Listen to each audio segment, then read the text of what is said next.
একে নামের খুবই সাধারণ একটি ছেলে, যে কিনা জীবনে সর্বস্ব হারিয়ে একদম নিঃস্ব হয়ে গিয়েছিল। তার কাছে দুবেলা খাওয়ার মতো কোনো টাকা পয়সা ছিল না। অনেক ছোটবেলায় তার মা মারা গিয়েছে, আর তার জীবনের শেষ আপন মানুষ বাবাও এখন মৃত্যুর সাথে পাঞ্জা লড়ছে। একে অনেক চেষ্টা করেও বাবার চিকিৎসার জন্য কোনো টাকারই ব্যবস্থা করতে পারছিল না, তাই সে সবসময় অনেক বেশি ডিপ্রেশনে থাকত। কিন্তু হঠাৎ করে একদিন যেন তার পুরো ভাগ্যটাই বদলে যায়।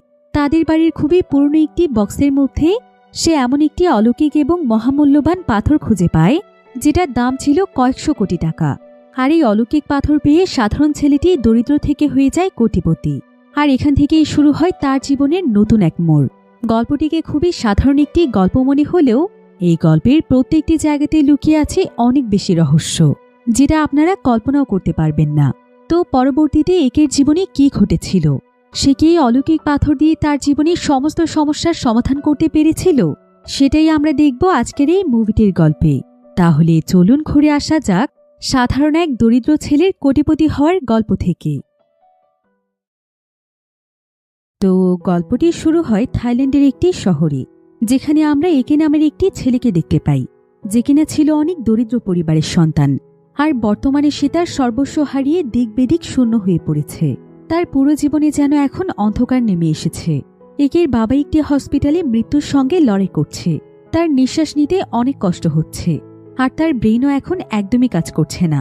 সে এখন কারোর সঙ্গে কোনো কথাও বলতে পারে না। ডক্টর বলেছে তার হাতে খুবই অল্প সময় বাকি আছে, তবে যদি উন্নত চিকিৎসা করা হয় তবে হয়তো একের বাবা বেঁচে যেতে পারে। এমন পরিস্থিতিতে একের কাছে কোনো কাজ নেই। সে কিভাবে তার বাবাকে বাঁচাবে, এই দুশ্চিন্তাই যেন তাকে কুড়ে কুড়ে খাচ্ছিল। একে যখন তার বাবার পাশে এসে বসে, তখন যেন তার চারিপাশটা নিস্তব্ধ হয়ে যায়। কারণ নিজের বাবাকে মৃত্যুর সাথে লড়াই করতে দেখা সব সন্তানের কাছে অনেক কষ্টদায়ক ব্যাপার। একে ছোটবেলা থেকেই তার বাবাকে ভীষণ ভালোবাসে, আর তার বাবাকে বাঁচানোর জন্য সে যে কোনো কিছুই করতে পারে। একে এখানে তার বাবার বেডের সামনে বসে বসে তাদের পুরনো অ্যালবাম দেখছিল, আর ভাবছিল এখন সে তার বাবাকে বাঁচানোর জন্য কি করতে পারে। তখনই তার অ্যালবামে থাকা একটি ছবি দেখে মনে পড়ে একটি অ্যান্টিক পাথরের কথা, যেটা অনেক মূল্যবান একটি পাথর। আর এই পাথরটি পুরো পৃথিবীতে খুঁজে পাওয়া খুবই দুর্লভ। একের বাবার কাছে মূলত এই পাথরটি রয়েছে। তার বাবা পাথরটিকে অনেক বছর ধরেই আগলে রেখেছে। তাই একের মাথায় তখন একটি বুদ্ধি চলে আসে। সে দ্রুত তার বাড়িতে ফিরে এসে পুরনো জিনিসপত্র ঘাটাঘাটি করতে থাকে, আর কিছুক্ষণ খোঁজাখুঁজি করে সে সেই পাথরের বক্সটি বের করে ফেলে। তবে একে এই পাথর সম্পর্কে বেশি কিছু না জানলেও এতটুকু জানত যে এই পাথর দিয়ে সে অন্তত অনেক টাকা পাবে, যেটার মাধ্যমে সে তার জীবনের সমস্যাগুলোকে দূর করতে পারবে।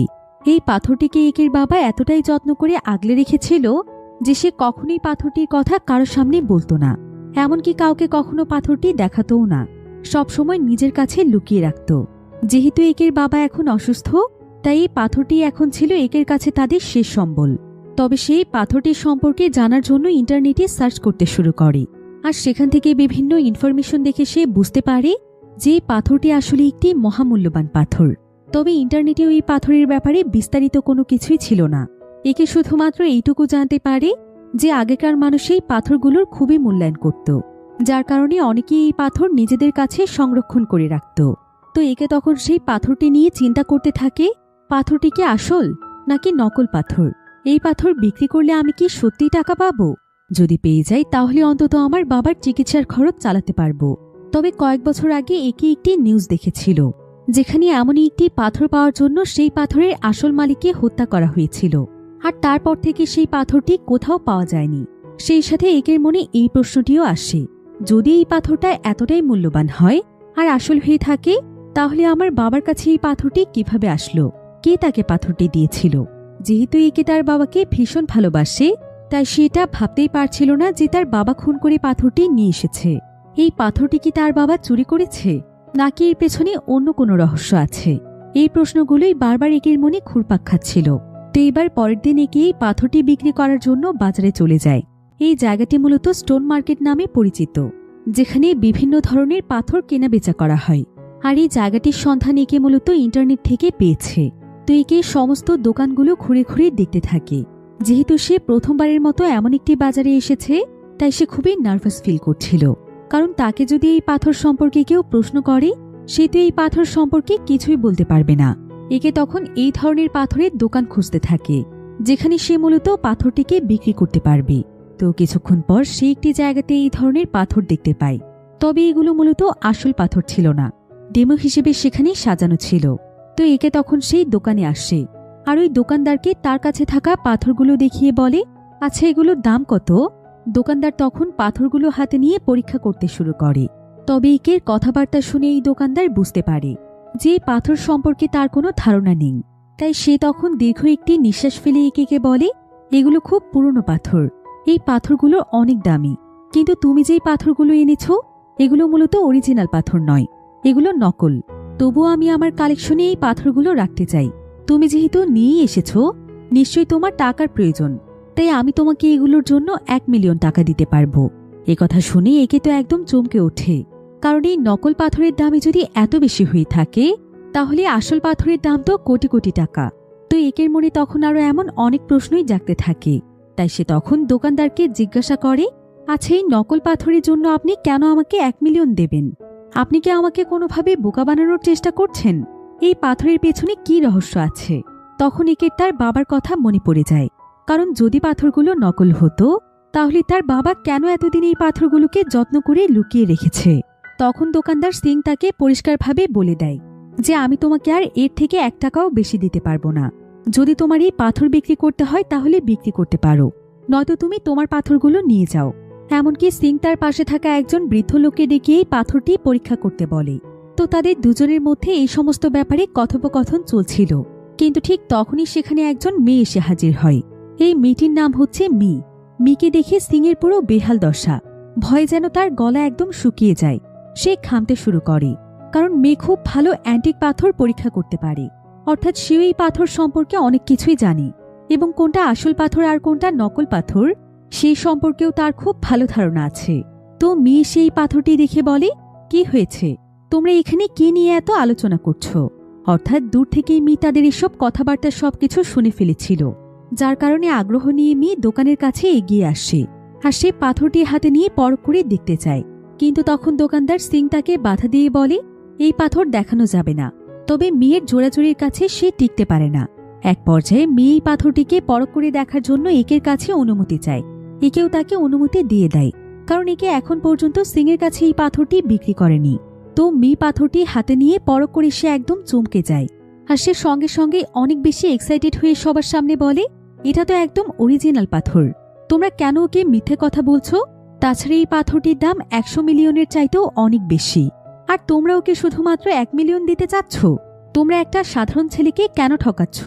মেয়ের কথা শুনে একে তো একদম অবাক হয়ে যায়। এই পাথর এত মূল্যবান হতে পারে সেটা কখনোই ভাবেনি। তো যাই হোক, সিং তখন বলতে শুরু করে, আমি ওকে টাকা দিয়ে দিয়েছি, এখন তোমরা যে যাই বলো এই পাথরটা আমার, এখান থেকে তোমরা চলে যাও। কিন্তু একে তখন তাকে বলে, আমি এখনো আপনার টাকা নেইনি, আমি আপনাকে এটাও বলিনি যে আমি পাথরটি বিক্রি করব। আপনি নিজেই সবকিছু বলেছেন, আপনি নিজেই টাকা দিতে চেয়েছেন, আর এখন তো এই পাথর আপনার কাছে বিক্রি করার কোনো প্রশ্নই আসে না, কারণ আপনি আমাকে ঠকাতে চেয়েছেন। একথা শুনে সিং মেয়ের উপর প্রচন্ড রেগে যায়, আর সে মেয়েকে বলে, তোমরা এই পাথর কোথায় বিক্রি করবে সেটাও আমি দেখে নেব, আমার থেকে তোমাদের এই পাথরের দাম কেউ বেশি দেবে না। তখন মেয়ে কে বলে ওঠে, তুমি চিন্তা করো না, প্রতি বছরই অ্যান্টিক পাথরের একটি প্রতিযোগিতা হয়, যেখানে যাদের কাছে খুব পুরাতন অ্যান্টিক পাথর বা মূল্যবান পাথর আছে তারা তাদের সেই সমস্ত পাথর নিয়ে হাজির হয়, এবং যার পাথর সবচেয়ে বেশি মূল্যবান সেই পাথরগুলো সেখানকার লোকজন টাকা দিয়ে কিনে নেয়। তুমি চাইলে ওই প্রতিযোগিতায় অংশগ্রহণ করতে পারো, সেই সাথে তোমাকে এই পাথরটির জন্য একটি সার্টিফিকেটও প্রদান করা হবে, যাতে করে তুমি চাইলে এই পাথরটা তোমার সঙ্গে রাখতে পারো, অথবা চাইলে খুব ভালো মূল্যে বিক্রিও করতে পারো। কেউ তোমাকে আর ঠকাতে পারবে না। কিন্তু এসব ব্যাপারে একের কোনো ধারণাই ছিল না, তাই একে মেয়ের কাছে এই বিষয়ে সাহায্য চায়, যাতে করে মি তাকে এই কম্পিটিশনে অংশগ্রহণ করতে সাহায্য করে। আর মিও তখন তাকে সাহায্যের জন্য রাজি হয়ে যায়। মেয়ের এমন আচরণে একে ভীষণ খুশি হয়, কারণ মি তো তাকে চেনেও না জানেও না, তারপরও সে তাকে এত বড় উপকার করতে চাইছে। এবার একে এই পাথরটির সম্পর্কে জানার পর ভাবতে থাকে, আমার হাতে এখন এই পৃথিবীর সবচেয়ে মূল্যবান রহস্যময় পাথরটি রয়েছে, এই পাথর বিক্রি করে হয়তো আমার ভাগ্যটাই বদলে যাবে। এরপর একে মেয়েকে নিয়ে একটি রেস্টুরেন্টে আসছে, আর এই পাথর সম্পর্কে আরো বিস্তারিত আলোচনা করতে থাকে। মি তখন একে বলে, আমি যদি ঠিক সময় না পৌঁছাতাম তাহলে সিং তোমার এই পাথর নিয়ে তোমাকে ঠকিয়ে দিত। তুমি এই পাথরের ইতিহাস সম্পর্কে কি জানো? এই পাথরটি 1867 সালে তৈরি করা হয়েছিল। তাছাড়া এই পাথরটি আসল কিনা সেটা কিভাবে বুঝবে জানো? এই পাথরের গায়ে কোনো দাগ নেই, এটা খুবই মসৃণ এবং দাগহীন। এই বলেই মিতার সামনে থাকা পানির গ্লাসের ভেতর পাথরটিকে ফেলে দেয়। এতে করে একে একটু ভয় পেয়ে গেলে মিতাকে বলে, সমস্যা নেই, ভয় পেও না, কিছুই হবে না, কারণ এটা অরিজিনাল পাথর। তুমি এই টেকনিক ব্যবহার করে পাথরটিকে আরো ভালোভাবে পরীক্ষা করতে পারো, কারণ পানির ভেতরে দাগ আছে কিনা সেটা স্পষ্টভাবে বোঝা যায়। এবার একে তখন মেয়ের কাছে জানতে চায় যে সে এই সমস্ত ব্যাপারে এত কিছু কিভাবে জানল, তাকে কে শিখিয়েছে এসব। মেয়ে তখন তাকে বলে, আমার বাবা আসলে একজন পাথরের মাস্টার জর্জ। সে থাই বুদ্ধ তাবিজ সমিতির সভাপতি ছিলেন। আমি ছোটবেলা থেকে বাবার সাথে থাকতাম, আর তখন থেকে এই পাথরগুলো সম্পর্কে বিভিন্ন ধারণা পেয়েছি। তো মেয়ের এত ভালো আচরণ দেখে তাকে সবকিছু এত সুন্দরভাবে বুঝিয়ে দেওয়ার জন্য একে ভীষণ খুশি হয়। মেয়ের প্রতি সে একদম মুগ্ধ হয়ে যায়। এমনকি একে রাতে বাসায় ফিরেও মেয়ের সম্পর্কে ইন্টারনেটে খোঁজ খবর নিতে থাকে, যে সে কেমন মানুষ এবং সে কি করে। পরের দিন মেয়ে একে শপিং করাতে নিয়ে গিয়ে বেশ নতুন কিছু জামাকাপড়ও কিনে দেয়, আর সেখান থেকে মিয়ার একের আরও ভালো বন্ধুত্ব শুরু হয়। এবার কিছুদিনের মধ্যেই দেখা যায় মেয়ের সাহায্য নিয়ে একে এবং মেয়ে সেই অ্যান্টিক পাথর প্রতিযোগিতায় অংশগ্রহণ করে, যেখানে পৃথিবীর সবচেয়ে বিরল আর মূল্যবান অ্যান্টিক পাথরগুলো মানুষ এনে হাজির করে, যে কার পাথরটি সবচেয়ে বেশি রহস্যময় এবং মূল্যবান। এই প্রতিযোগিতায় অংশগ্রহণ করার পর থেকে মেয়ে বুঝতে পেরেছিল যে একে ছাড়া কেউ এই প্রতিযোগিতায় জয়ী হবে না, কারণ সবচেয়ে মূল্যবান পাথর আজ অব্দি এটাই ছিল যেটা একের কাছে আছে। তো কিছুক্ষণ পর দেখা যায় যে একে এই কম্পিটিশনে প্রথম হয়, এমনকি তাকে সরকারি সার্টিফিকেটও প্রদান করা হয়। আর এই সার্টিফিকেটের উপরে পরিষ্কারভাবে লেখা ছিল যে এটি প্রায় 150 বছর আগের অমূল্য একটি পাথর, এবং এই পাথরটি একদম আসল, যার দাম কমপক্ষে 10 কোটি টাকা। এবার কিছুক্ষণের মধ্যেই দেখা যায় শহরের সবচেয়ে বড় মাস্টার একের সঙ্গে দেখা করতে আসে, আর এই মাস্টার হলো মেয়ের বাবা। তো মাস্টার এসে একে একটি ভিজিটিং কার্ড দিয়ে পার্সোনালি তাকে তার সঙ্গে দেখা করতে বলে। তখন মেয়ে চিৎকার করে বলে ওঠে, ও আমার ক্লায়েন্ট, ওর ডিল আমি করাবো। তো কথা শুনে জর্জ আর কোনো কথা না বলে সেখান থেকে চলে যায়। জর্জ যাওয়ার পরে আশেপাশের যারা প্রতিযোগিতায় অংশগ্রহণ করেছিল এবং সেখানে যে মিডিয়ার লোকেরা ছিল তারা সবাই একে ঘিরে ধরে আর প্রশ্ন করতে থাকে যে কিভাবে সেই পাথরটি পেল। কিন্তু একে তো এসব কিছুই জানে না, তাই সে নিজেকে এসব থেকে দূরে রাখার জন্য কোনো মতে সেখান থেকে চলে যায়। এবার দেখা যায় একে কয়েকজন গ্যাংস্টার ফলো করতে থাকে, আর এই গ্যাংস্টারগুলো মূলত কেউ নয় বরং দোকানদার সিংয়েরই লোক। সিং চাইছিল যে কোনো মূল্যে পাথরটিকে নিজের কাছে হাসিল করতে। সে যদি এই গ্যাংস্টারদেরকে দিয়ে একের কাছ থেকে এই পাথরটি কেড়ে নিতে পারে তাহলে তো তার কাজ হয়ে গেল। তবে সেখানে সিংয়ের লোকজন খুব একটা সুবিধা করতে পারে না, অর্থাৎ একে সিংয়ের লোকদের হাত থেকে এবারের মতো বেঁচে যায়। আর সে সেদিন সন্ধেবেলায় হসপিটালে তার বাবার সঙ্গে দেখা করতে আসে। তারপর সে তার বাবাকে দোষারোপ করে অভিমান নিয়ে বলতে থাকে, বাড়িতে যে এত মূল্যবান একটি জিনিস রাখা ছিল তুমি কেন আমাকে আগে জানাওনি? আর এত মূল্যবান জিনিস থাকার পরও কেন আমরা এত কষ্টের জীবনযাপন করেছিলাম? কেন আমাকে এত অভাব অনটনে মানুষ হতে হয়েছে? সেই সাথে একে তার বাবাকে কথা দেয় যে আজকের পর থেকে তাদের আর কোনো কষ্ট থাকবে না, সে তাকে অবশ্যই সুস্থ করে তুলবে। এরপর একে তার বাড়িতে ফিরে আসে, আর সে মেয়ের সঙ্গে ফোনে কথা বলার চেষ্টা করলে মেয়ে তার সঙ্গে কোনো কথাই বলে না। একে তখন তার কাছে থাকা পাথরটির একটি ছবি তার ফোনের মধ্যে তুলে রাখে, কিন্তু ঠিক এমন সময় তার পেছন থেকে কালো মুখোশ পরে একটি লোক এসে তার উপর হামলা করে। একে মাটিতে ফেলে তাকে প্রচুর পরিমাণে মারতে থাকে, এবং সে বারবার একের কাছে জিজ্ঞাসা করে যে সেই মূল্যবান পাথরটি কোথায়।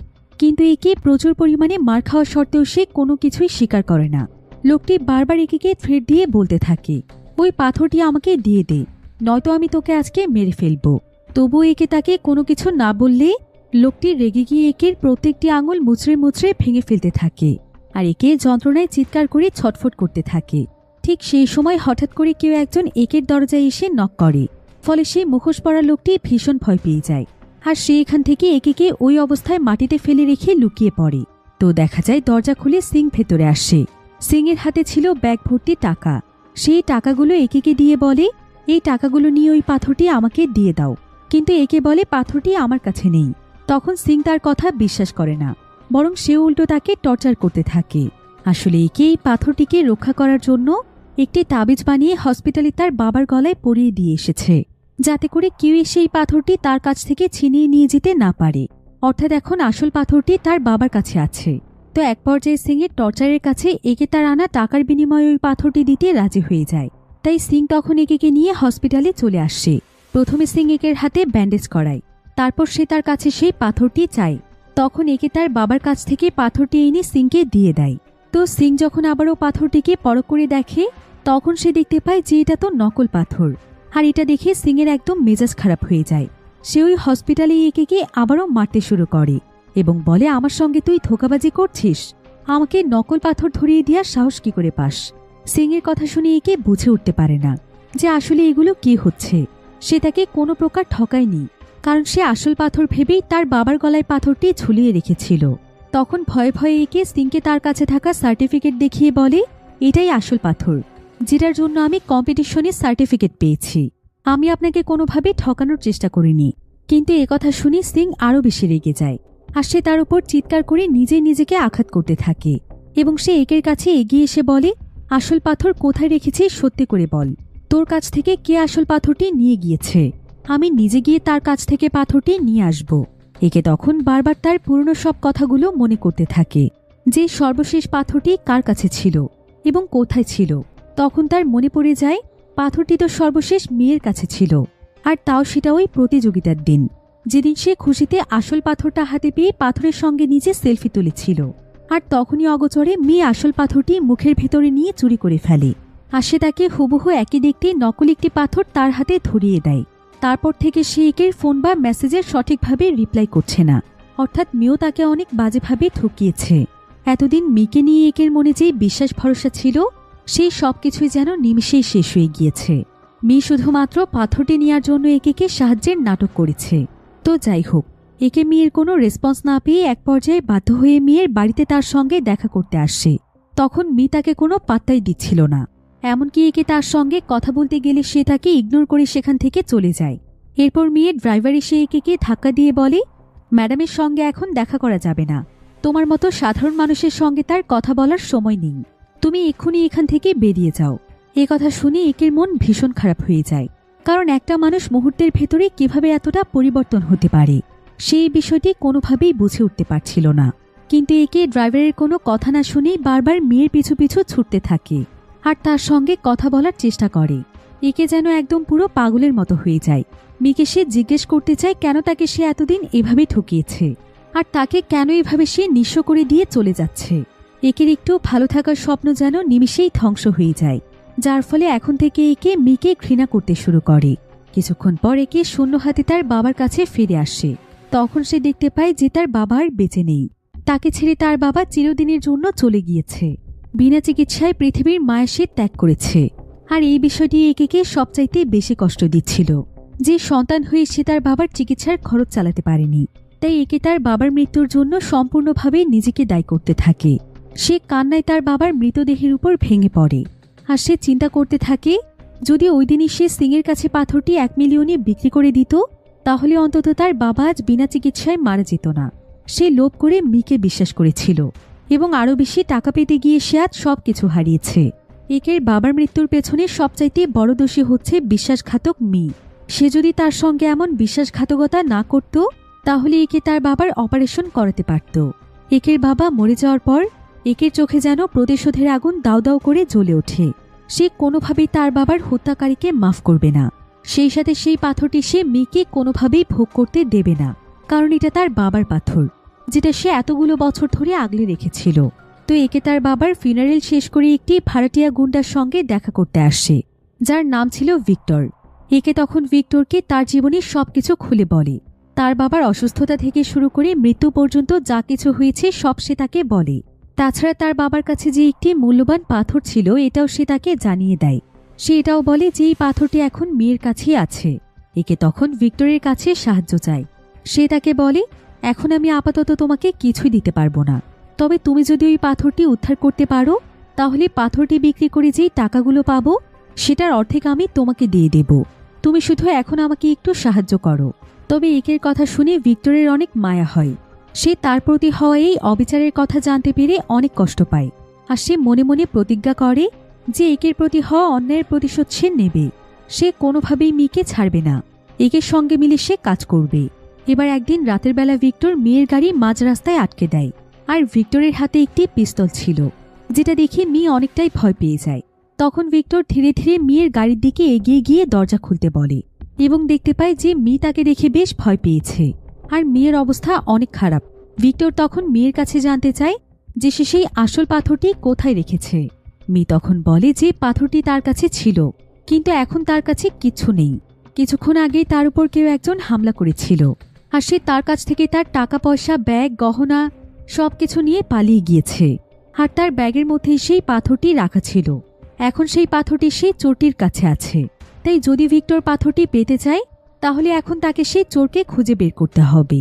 কিন্তু ভিক্টর তার কোনো কথা বিশ্বাস করতে চাইছিল না।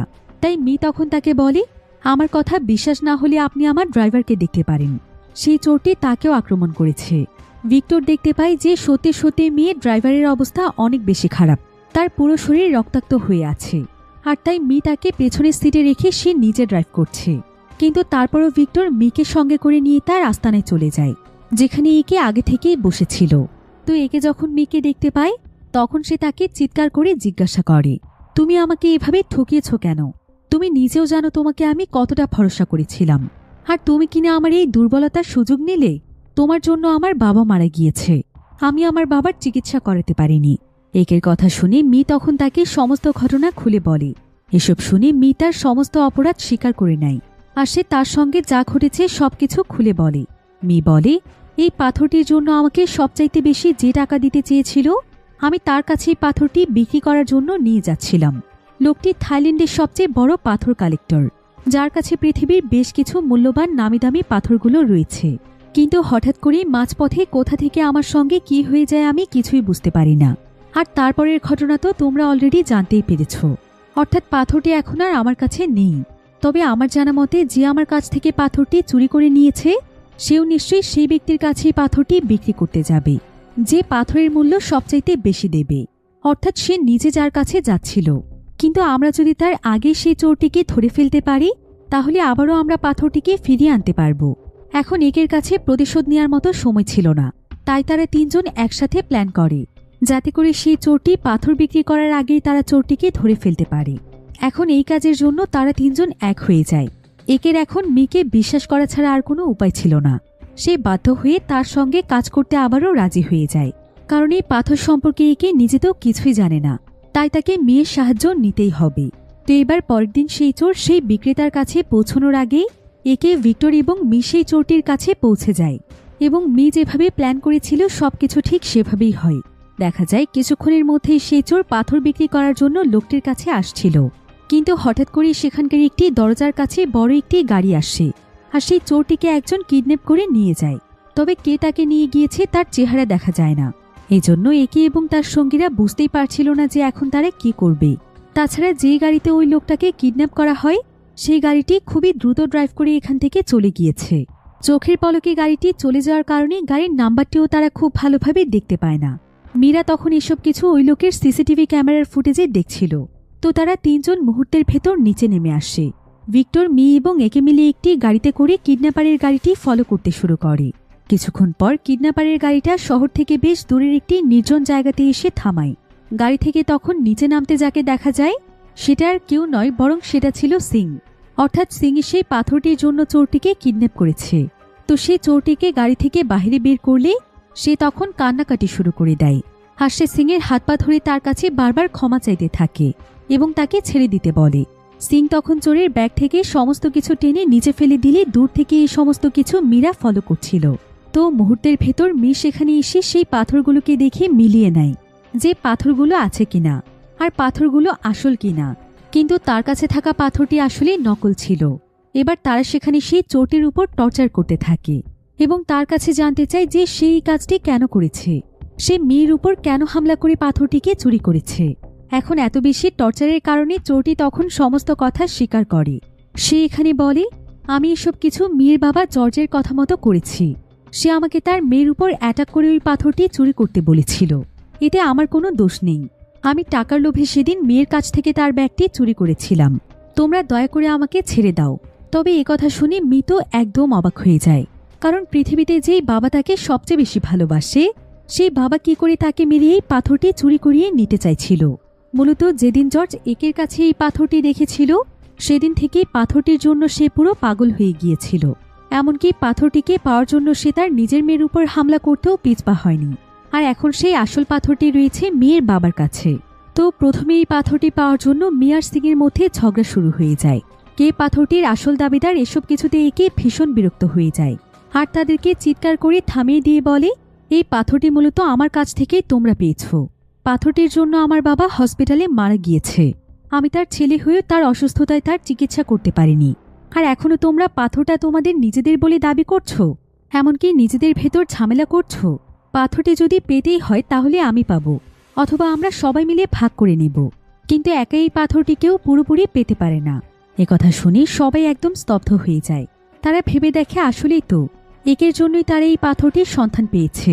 আর একে ছাড়া তারা কোনো কিছু করতে পারে না, চাইলেও কোনো কিছু করা সম্ভবও নয়, কারণ একটা মানুষ এই পাথরের জন্য তার বাবাকে হারিয়েছে। এর চাইতে বড় কষ্ট আর কি হতে পারে। সিং তখন একে শান্ত করার জন্য বলে, এটা নিয়ে আসলে আমাদের সবার ভাবা উচিত যে কি করলে ভালো হয়। তাই তখন সবাই মিলে প্ল্যান করে তারা জর্জের মুখোমুখি হয় এবং সিদ্ধান্ত নেয় যেভাবেই হোক তারা আসল পাথরটিকে নিয়ে আসবে। এতে করে সিং, একে এবং মি সবাই এখন এক হয়ে যায়। এরপর তাদের প্ল্যান মতো তারা মেয়ের বাবার কাছে এসে পৌঁছয়। মেয়ের বাবা মেয়ের সঙ্গে এত দলবল দেখে বেশ ঘাবড়ে যায়, কারণ সে সবাইকে একসঙ্গে দেখবে এটা সে কখনোই আশা করতে পারেনি, কারণ এরা সবাই একে অপরের শত্রু ছিল। জর্জ তখন চিন্তা করতে থাকে এরা সবাই এক হলো কিভাবে। তাই সে চুপ করে একটি জায়গাতে দাঁড়িয়ে থাকে। মি তখন তার দলবল নিয়ে এসে তার বাবাকে জিজ্ঞাসা করে, তুমি আমার সঙ্গে এমনটা কেন করেছ? আর তুমি কিনা শেষ পর্যন্ত একজন চোরকে দিয়ে আমার উপর হামলা করিয়েছ? তোমার কাছে তোমার মেয়ের চাইতে এই পাথরটিই বড় হয়ে গিয়েছে। কিন্তু জর্জ এমন ভাব করছিল যে সে কিছুই করেনি, সে এখানে কোনো কিছুই স্বীকার করে না। মি তখন তার সামনে সেই চোরটিকে নিয়ে আসে। চোরটি তখন সেদিন রাতে সমস্ত ঘটনা খুলে বলে যে কিভাবে জর্জ তাকে অর্ডার দিয়েছিল। এখন মেয়ের বাবার মুখের উপর যখন সেই চোরটি সবকিছু বলতে শুরু করে, তখন মেয়ের বাবার আর কিছুই বলার থাকে না, কারণ সে বুঝতে পেরেছে তার সমস্ত কর্মকাণ্ড ফাঁস হয়ে গিয়েছে। আর সে যে কতটা স্বার্থপর সেটা মেয়েও বুঝতে পেরেছে। এদিকে মেয়ে এখানে কাঁদতে কাঁদতে চিৎকার করে তার বাবাকে বলে যে সে এতটা নিচে কিভাবে নামতে পারল। সে কিনা একটি পাথরের জন্য শেষ পর্যন্ত তার নিজের মেয়ের উপরই হামলা করল। সে কেমন বাবা? আর এতগুলো বছর ধরে সে যে তাকে এত আদর যত্ন দেখিয়েছে, এই সবে কি তাহলে মিথ্যে ছিল? কিন্তু জর্জ তখন তাকে থামিয়ে দিয়ে বলে, আমি যা করেছি তোমার ভালোর জন্য করেছি মি। আমি একজন বাবা, আমি কখনোই চাইব না আমার সন্তানের কোনো খারাপ কিছু হোক। তোমাকে আমি অনেকবার বুঝিয়েছিলাম যে এই রাস্তা থেকে তুমি সরে দাঁড়াও, কারণ এটা অনেক ভয়ানক একটি রাস্তা। এই পুরাতন পাথরগুলোর খোঁজে এখন পর্যন্ত অনেক মানুষ মারা গিয়েছে। তাই আমি কখনোই চাইতাম না যে তুমি এসবের সঙ্গে নিজেকে জড়িয়ে ফেলো। কিন্তু তুমি তো কোনোদিনও আমার কথা শোনোনি। তাই আমি ইচ্ছে করেই তোমার কাছ থেকে এই পাথরটি চুরি করিয়েছি, যাতে করে তুমি এই রাস্তা থেকে সরে দাঁড়াও। এখন তুমিই বলো, বাবা হিসেবে আমি কি অন্যায় করেছি? কিন্তু মি তখন তার বাবাকে বলে, একদম মিথ্যে বলো না বাবা। তুমি আসলে ছোটবেলা থেকে আমাকে সবকিছু থেকে বঞ্চিত করেছ। তুমি আমার চাইতে তোমার ছেলেকে বেশি ভালোবেসেছ, অথচ তুমি জানো যে আমার ট্যালেন্ট এবং যোগ্যতা আছে। তারপরও তুমি সবসময় তোমার বিজনেস থেকে আমাকে দূরে রাখতে চেয়েছ। কিন্তু তুমি জানতে যে এই বিজনেসের প্রতি আমি কতটা আসক্ত। আমিও তোমার মতো একজন বিজনেসম্যান হতে চাই, আর এসব কারণেই আমি আমার নিজের ভবিষ্যতের জন্য এই কাজটি বেছে নিয়েছি। তোমার কাছে কি আমার শখের কোনো মূল্য নেই? মেয়ের কথা শুনে মেয়ের বাবা জর্জ অনেক ইমোশনাল হয়ে যায়। সে তখন মিকে বলে, আমি আসলে এতদিন ভুল ভাবছিলাম। আমি তোমাকে সবসময় আমার বিজনেস থেকে দূরে রাখতে চেয়েছি যাতে তুমি ঝুঁকিতে না পড়ো। তবে তুমি আজকে আমাকে বুঝিয়ে দিয়েছ যে আমি তোমার প্রতি আসলেই অনেক অন্যায় করেছি। তবে আমি এখন আমার ভুল বুঝতে পারছি, আর আমি সবার সামনে তোমাকে কথা দিচ্ছি যে আমি আর কখনোই তোমার কোনো কাজে বাধা হয়ে দাঁড়াবো না। তুমি যা করতে চাও তাই করো। এমনকি আমার বিজনেস যদি তুমি নিয়েও যেতে চাও তাহলে সেটাও করতে পারো, কারণ তুমি আমাকে ভুল বুঝলেও আমি তোমাকে অনেক ভালোবাসি মা। বাবার এসব কথা শুনে মেয়েও অনেক ইমোশনাল হয়ে তাকে জড়িয়ে ধরে। তবে এখানে আবার মেয়ের ভাই এসব সহ্য করতে পারছিল না। মেয়ের ভাইয়ের আসল নাম মূলত ছিল আসিফ, আর এই আসিফ আর কেউ নয় বরং সে হচ্ছে দোকানদার সিং। অর্থাৎ সিং হচ্ছে মেয়ের ভাই, আর তাকে বাইরের সবাই সিং নামেই চেনে, কিন্তু তার আসল নাম হচ্ছে আসিফ। আর আসিফ বিজনেস শেখার জন্য স্টোন মার্কেটে একটি ছোট্ট দোকান দিয়েছিল, যেখানে মেয়েও থাকত, এবং তারা কোনো আসল পাথর পেলে সেটাকে হাসিল করার চেষ্টা করত। এখন একে যখন এখানে জানতে পারে যে আসিফ হচ্ছে মেয়েরই ভাই, তখন সে তো একদম অবাক হয়ে যায়। এদিকে আসিফ এটা কোনোভাবেই মেনে নিতে পারছিল না, কারণ তার সম্পত্তির উপর মেয়ের যতটুকু অধিকার আছে ততটুকু অধিকার তারও আছে, কিন্তু জর্জ তখন তাকে বলে যে আসলে মেয়ের যতটুকু অধিকার আছে তার থেকে 1% অধিকারও আসিফের নেই, কারণ আসিফ আসলে তার নিজের সন্তান নয়। বরং আসিফ যখন ছোট ছিল তখন জর্জ আসিফকে রাস্তা থেকে তুলে এনেছিল। জর্জ তখন আসিফকে বলে, আমি তোমাকে তুলে এনে তোমার জীবনটাকে সুন্দর করে দিয়েছি, আর তোমার জন্মদাতা বাবার জন্যই তো তোমাদের পরিবারটি নষ্ট হয়ে গিয়েছিল। তখন আমি তোমাকে নতুন জীবন দিয়েছি, এর চাইতে বেশি আর তুমি কি চাইছো? তারপর আমি আমার বিজনেসের কিছুটা অংশ হলেও তোমাকে দিতাম, কিন্তু তুমি তো খুব ভালো করেই জানো যে তুমি এখন পর্যন্ত আসল এবং নকল পাথরের পার্থক্য জানো না। তোমাকে আমি অনেকবার শেখানোর চেষ্টা করেছি, তারপরও তুমি ব্যর্থ হয়েছ। আর মেয়ে একজন মেয়ে হয়েই সবকিছু পারে, তাহলে কেন আমি আমার বিজনেসের দায়িত্ব আমার মেয়েকে দেব না? তাছাড়া তোমাকে যদি আমি আমার বিজনেসের দায়িত্ব দিয়েও দেই, তাহলে তুমি আসল পাথর না চিনে কেনা বেচা করতে পারবে না। আর যদি কোনোভাবে তুমি কাউকে নকল পাথর দিয়ে দাও, তাহলে আমার এত বছরের বিজনেসের ক্ষতি হয়ে যাবে। তাই তোমাকে আমি আমার সঙ্গে রাখছি, এটাই তোমার ভাগ্য। কিন্তু এসব কথা শুনে আসিফ অনেক বেশি ইমোশনাল হয়ে যায়, কারণ সে বিশ্বাসই করতে পারছিল না যে এত বছর যাকে সে বাবা বলে জেনে এসেছে সে আসলে তার বাবাই নয়, আর এখন সে তাকে সবকিছু থেকে বঞ্চিত করছে। তাই আসিফ তখন রাগে এবং ক্ষোভে সেখানে তার বন্দুক বের করে তাদেরকে গুলি করতে চাইছিল। কিন্তু ঠিক তখনই তার সামনে এসে একে দাঁড়ায়। একে এখানে অনেক ইমোশনাল হয়ে যায়। সে এখানে কাঁদতে কাঁদতে আসিফকে বলে যে সামান্য একটা পাথরের জন্য সে কিনা তার বাবা এবং বোনকে মেরে ফেলতে চাইছে, যারা কিনা এত বছর ধরে তাকে আগলে রেখেছিল। পাথরের মূল্য কখনো মানুষের জীবনের চাইতে বেশি হতে পারে না। এরপর সে আসিফের বন্দুকটি তার মাথায় ঠেকিয়ে নিয়ে বলতে থাকে, দয়া করে তোমরা এসব কিছু বন্ধ করো। সম্পদ কখনো মানুষের জীবনের চাইতে বড় হতে পারে না। প্রত্যেকটি মানুষের কাছেই তাদের জীবন সবচাইতে মূল্যবান। এতগুলো বছর ধরে আমার বাবার কাছে এই মূল্যবান পাথরটি ছিল, কিন্তু তারপরে এই পাথরটিকে আমার বাবাকে বাঁচাতে পেরেছে? আমার বাবাকে রোগমুক্ত করতে পেরেছে? পারেনি, বরং তাকেও মরতে হয়েছে। তাহলে এই পাথরের বিষয়টি নিয়ে তোমরা নিজেদের মাঝে কেন লড়াই করছো? এসব শুনে আসিফ অনেক ইমোশনাল হয়ে কাঁদতে থাকে।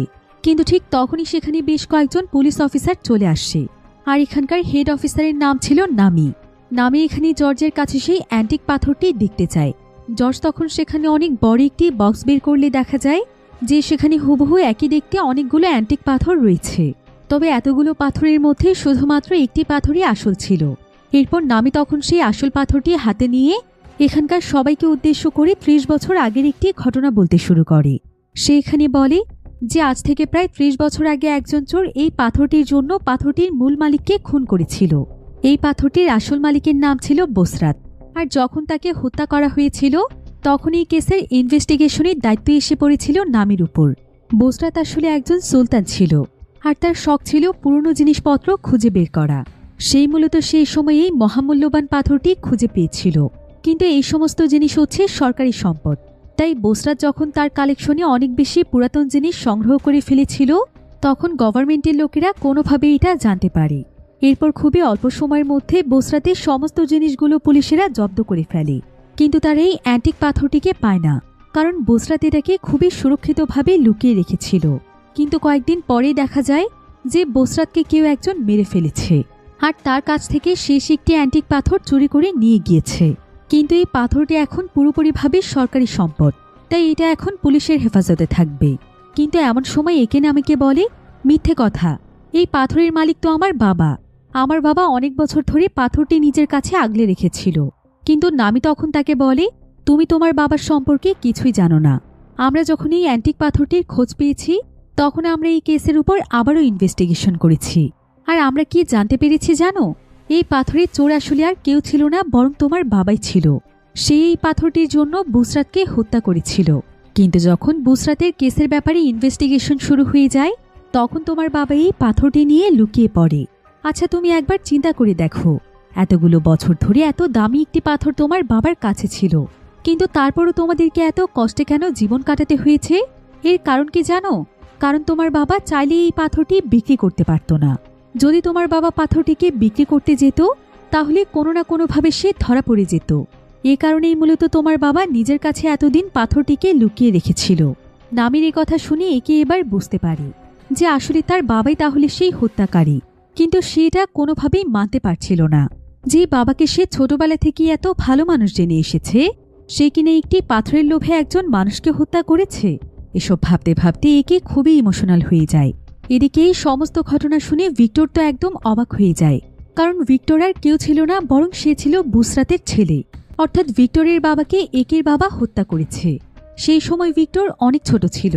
এখন নিজের বাবার আসল হত্যাকারীর পরিচয় জানতে পেরে ভিক্টরের মনে যেন প্রতিশোধের আগুন জ্বলে ওঠে। তবে সে আপাতত চুপচাপ থাকে এবং প্রতিশোধ নেওয়ার সুযোগ খুঁজতে থাকে। এবার নামি যখন সেই পাথরটি তার হেফাজতে নিয়ে চলে যাচ্ছিল, ঠিক তখনই সে রিয়েলাইজ করতে পারে যে তার কাছে যেই পাথরটি রয়েছে সেটা মূলত নকল পাথর, কারণ আসল পাথরটি হবে মসৃণ এবং দাগহীন। সে বুঝতে পারে যে জর্জ হয়তো তাকে ধোঁকা দেওয়ার চেষ্টা করছে। এতে নামি ভীষণ রেগে যায়, আর সে জর্জকে তাড়াতাড়ি করে আসল পাথরটি তাদেরকে দিয়ে দিতে বলে, তা না হলে তার নামে সরকারি কেস হয়ে যাবে। কিন্তু জর্জ তো আসলে ছিল খুবই বুদ্ধিমান একজন মানুষ। সে এখানে নামিকে বলে, তুমি কি আমাকে বোকা ভেবেছ? আমার বয়স হয়ে গেলেও আমি ততটা বোকা নই। তুমি মূলত আমাদের সঙ্গে ধোঁকাবাজি করতে চাইছ। তুমি আজকে যেই কেসটির ব্যাপারে কথা বলছো সেটা মূলত ৩০ বছর আগের, কিন্তু ল সম্পর্কে আমারও ধারণা আছে। যেখানে ২০ বছর পুরনো কেসেরই ইনভেস্টিগেশন বন্ধ হয়ে যায় এবং সেটার উপর থেকে সমস্ত আইনি পদক্ষেপ তুলে নিয়ে কেস বন্ধ করে দেয়া হয়, সেখানে তুমি ৩০ বছর পুরনো কেসের কথা বলতে এসেছ, যেটার এখন কোনো ভিত্তিই নেই। কিন্তু আমি জানি তুমি এমনটা কেন করছো, কারণ তুমি এই পাথরটি এখন নিজে হাসিল করতে চাইছো। আর এভাবে এখানে নামের চালাকিও ধরা পড়ে যায়। নামি তখন বন্দুক তাক করে জর্জকে আসল পাথরটি বের করে দিতে বলে। এখন এসব নিয়ে তাদের মধ্যে লড়াই হতেই যাচ্ছিল, কিন্তু ঠিক তখনই সেখানে ভিক্টর এগিয়ে আসে। আর ভিক্টরের হাতেও পিস্তল ছিল, তাই সে প্রথমে পিস্তল দেখিয়ে সবাইকে ভয় দেখালে জর্জ কোনো ভয়ই পায় না, বরং সেও একটি পিস্তল নিয়ে এগিয়ে আসে তাকে থামানোর জন্য, এবং তার যত সব লোক আছে তাদেরকে ভিক্টরের পেছনে লাগিয়ে দেয়। এখানে সেখানে থাকা সবার মধ্যে একমাত্র অসহায় ব্যক্তি ছিল একে। সে এমন পরিস্থিতিতে কি করবে কিছুই বুঝতে পারছিল না। এমনকি সে এটাও বুঝতে পারছিল না যে ভিক্টর কেন গুলি করতে চাইছে। এদিকে এক পর্যায়ে ভিক্টর বাধ্য হয়ে এলোপাথারি সবার উপর গুলি করতে শুরু করে। সেখানে থাকা সবকিছু একদম ভেঙে চুরে তছনছ হয়ে যায়। সবাই সেখানে যে যার জীবন বাঁচানোর চেষ্টা করে। তো এভাবেই সবাই সবাইকে মারতে থাকলে এক পর্যায়ে গিয়ে দেখা যায় এখানে আর কারোই কোনো খোঁজ থাকে না। পুরো পরিবেশটাই যেন একদম নিস্তব্ধ হয়ে যায়। প্রায় সবাই সেখানে মারা যায়। যে পাথর নিয়ে পুলিশ অফিসার নামে ধনী হতে চেয়েছিল তার সমস্ত স্বপ্ন দুঃস্বপ্ন হয়ে যায়। বিজনেসম্যান জর্জেরও তার লোভের কারণে এত বছরের কেরিয়ার ধ্বংস হয়ে যায়। তাকেও শেষ পর্যন্ত জীবন দিতে হয়। এদিকে আসিফও শুরু থেকে যেই পাথরের জন্য তার সবকিছু উজাড় করে দিয়েছিল তার স্বপ্নও এখানে নিমিষেই শেষ হয়ে যায়। সামান্য একটি পাথর এখানে অনেক মানুষের জীবন কেড়ে নেয়। তবে কিছুক্ষণ পর এখানে ভাগ্যক্রমে একে বেঁচে যায়। তার কিছুই হয়নি। এতগুলো গুলি চলার পরও তার গায়ে একটি গুলিও লাগেনি। এবার ভিক্টর তখন একেকে জীবিত দেখতে পেয়ে ধীরে ধীরে তার সামনে চলে আসছে। এরপর সে একেকে বলে, আমি আমার বাবার মৃত্যুর প্রতিশোধ নিতে চাই। তোমার বাবা বুসরাত নামক যেই ব্যক্তিকে হত্যা করেছে সে আর কেউ নয়, বরং সে ছিল আমার বাবা, যে কিনা আমাকে তার জীবনের চাইতেও অনেক বেশি ভালোবাসত। অথচ তোমার বাবার জন্যই আমি আমার বাবাকে হারিয়েছি। তবে সেই পাথরটির আসল মালিক যেহেতু আমার বাবা ছিল, তাই সেই পাথরটি আমি ফেরত চাই। আমি সেই পাথরের ভাগ কাউকে দেব না। এটাই হবে আমার সবচাইতে বড় প্রতিশোধ। আর এখন এই আসল পাথরটি মূলত একের কাছেই ছিল। তো এসব বলে ভিক্টর যখন একেকে গুলি করতেই যাবে, ঠিক তখনই পেছন থেকে একটি গুলি এসে ভিক্টরের গায়ে লেগে যায়। দেখা যায় মেয়ে আসলে বেঁচে আছে। এখনো পর্যন্ত মেয়ের কিছুই হয়নি। তবে সে রক্তাক্ত বিধ্বস্ত অবস্থায় এসে মৃত্যুর হাত থেকে একেকে বাঁচিয়ে নেয়। তবে হঠাৎ করে মেয়ে একেকে কেন বাঁচালো এটা সে বুঝতে পারছিল না। কিন্তু সে এতে মেয়ের উপর অনেক খুশি হয়ে যায়। আর সে মনে মনে চিন্তা করে যে যাকে সে এতদিন ধরে নিজের শত্রু ভেবে এসেছে সেই শত্রুই কিনা আজকে তার জীবন বাঁচালো। এরপর একে সেখান থেকে উঠে বাহিরে বেরিয়ে যেতে চায়। কিন্তু ঠিক তখনই মেয়ের সম্পূর্ণ রূপ যেন একদম বদলে যায়। সে খুবই রাগান্বিত অবস্থায় একের উপর গুলি করতে থাকে। মূলত একেকে বাঁচানোর পেছনে তার অনেক বড় একটি স্বার্থ ছিল, কারণ একের কাছে এখনো সেই আসল পাথরটি আছে।